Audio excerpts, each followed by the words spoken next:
Before I share my reflections with you on this Father's Day, I invite fathers and grandfathers, please to stand.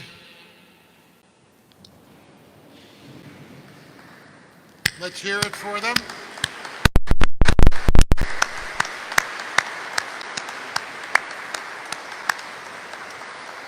May the Lord continue to bless them with grace, with faith, with patience. May they continue to see their lives as important in forming not only their own souls, but souls of children, of grandchildren of our world. May God bless them, keep them strong always. The Father, the Son, and the Holy Spirit. Thank you. We also remember our fathers who are not with us here, our fathers gone before us to their eternal reward, but it is a day to pause for a moment to honor the blessings that they have been. I'm going to talk to you, of course, a little bit about my father. My father never played catch with me, not once in my lifetime. My father didn't know or understand baseball, never took me to a game. When he retired, I took him to a Cubs game. The Cubs lost, and he said, "Where do we go to get in line to get our money back?" I said, "It doesn't work that way, but maybe if it did, they'd have a better team." The only game I ever remember playing with him is bocce ball. And he was no fun to play with, because sometimes his ball and my ball would be very close to the Polito, and he would claim his is closer to mine, and I'd get out this little plastic ruler we kept in the bag and try to measure, and before I could measure it, he'd just kick my ball away. He wasn't cheating. That's the way Italian men dealt with life. When you're not sure about something, kick it away. Start over again. That's what he did.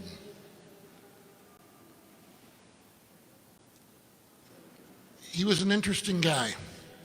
Didn't fit the stereotypical picture of Italian men. He was not overly emotional. He did not yell and scream a lot. He didn't gesture a whole lot with his hands. He was quiet and reserved. When I look back over his life, I regret that I didn't take the opportunity to ask him questions I'd love to have some answers to now. I know 10 months before I was born, he lost his 7-year-old daughter in those polio epidemics in the 40s. I know he never, ever once, in the presence of myself or my brothers, mentioned her name. None of us could remember him mentioning her name. But on his deathbed, the nurse with him said he said the name Anna Maria twice. She didn't know who Anna Maria was. My dad had lost his speech from strokes 2 years before, but he said her name as she came for him. I wonder how he was dealing with all of the pain and the hurt in his life. I wonder how it felt when he came to this country as a teenager with his brothers and worked in the coal mines and left the coal mines because they saw so many people with black lung disease and emphysema, and worked road construction in southern Illinois. And then with no real formal education, opened up, the three of them, small little corner grocery stores in the Italian neighborhood on the near north side. And how they put their monies together and opened up the 4th biggest store in the city of Chicago. And how it nearly folded because people didn't know how to shop for themselves and use shopping carts in the 40s. And how he was able to compete against the big chains, A&P and Kroger and National Tea, and stay open. And how he felt as he grew older and found his body giving out. I remember being with him in the hospital, and a resident was being smart with him. He was asking my dad a bunch of questions. And he said, "Are you experiencing vertigo?" And my dad looked at me. I said, "Are you dizzy, Dad?" And the resident said, "Doesn't Pops know how to speak English?" And I said to the resident, "Pops is my father. You call him Mr. Grassi. And then you're going to learn how to be a doctor. You don't know how to do it now." And my dad just shot one eyebrow up at me. I wonder what he was thinking when I sat him down. It was my mother's 75th birthday. She didn't have a diamond wedding ring anymore because the tradition was for an Italian priest, the mother's diamond ring was placed in the chalice. So her ring was in the chalice. She wanted a diamond ring. So it was my job to tell my dad that. He wasn't speaking anymore because of the strokes. "Dad, Mom's 75 years old, her birthday. It's a special day, 75.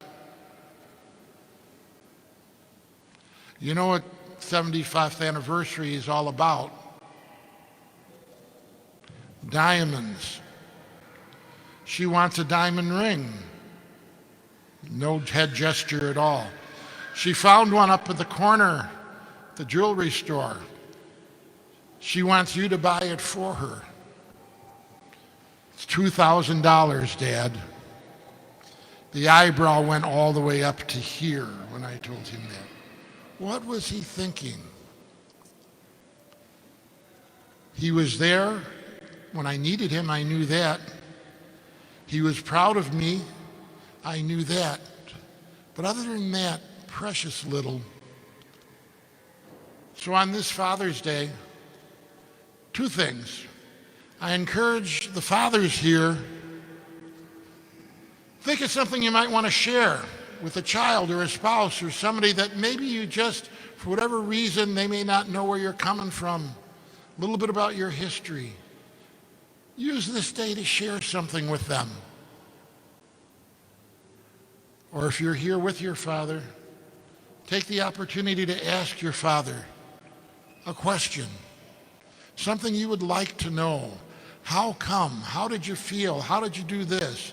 What was the most? What was the best? What was the most difficult? Whatever it might be, get to know a little bit more about him. Every father handles life differently. There is no perfect father. In the 50s, the perfect fathers were on TV. Father Knows Best, the Donna Reed Show, things like that.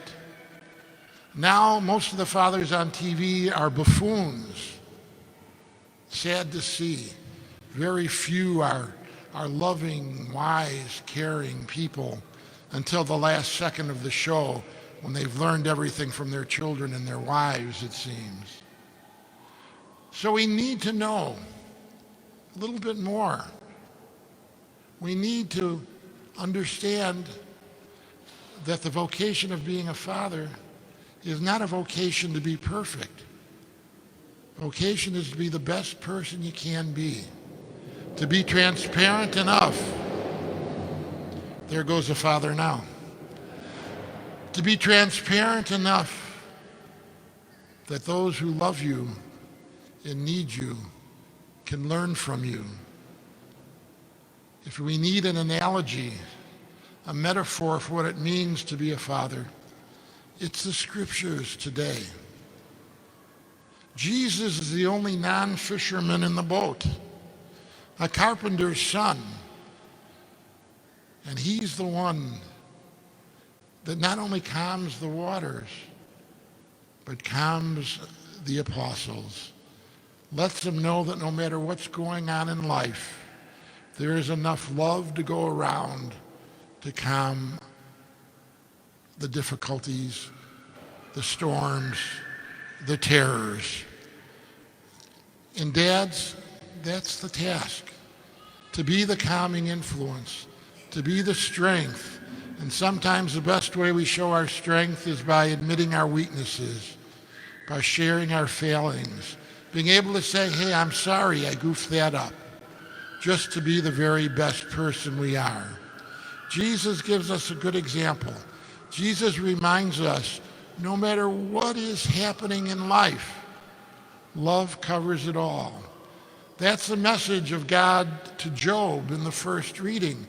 No matter how bad Job's life came, God was always there, sometimes hard to be seen and hard to be felt. So fathers, work on strengthening your own faith so you can continue to share that strength with others, continue to be there for your wife, your children, your grandchildren, for your family, for all of us. We need calm seas in our world right now. We need the water to be stilled so all of us can do and be the best we can. And in the process today, a blessed Father's Day, gratitude for all the lives you have touched, the ways you have been, what a father is called to be. That source of strength, that source of peace, that source of wisdom. And let's carry that with us, that gratitude and that strength, out the doors of the church today. As we are blessed by a God who is our loving Father, by Jesus, his Son, who is one with the Father, learned what it meant to share God's loving presence by being one with the Father. And we carry that in the Spirit of God in our hearts as well. Blessed Father's Day.